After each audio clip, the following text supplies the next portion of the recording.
प्रवासी वाहनातून गोधन वाहतूक, 6 गोवंशांची सुटका। बोरगाव मंजू पोलीस स्टेशन हद्दीत बोरगाव मंजू बस थांब्यावर एका प्रवासी वाहनातून जनावरांची अवैधरित्या कत्तल करण्याच्या उद्देशाने गोवंश निर्दयपणे जात असताना सदर वाहन व 6 गोवंशांची सुटका करून 2 जणांविरुद्ध गुन्हा दाखल केलाय। ही घटना शुक्रवारी मध्यरात्री 2 वाजताच्या सुमारास उघडकीस आली आहे।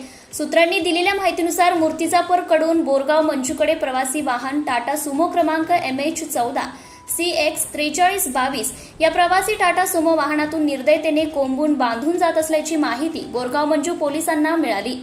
यावरून ठाणेदार अनिल गोपाळ, पोलीस उपनिरीक्षक मनोज उघडेसह पोलिसांनी घटनास्थळी धाव घेतली असता सदर वाहनातून जनावरांची वाहतूक होत असल्याचं निदर्शनास आले।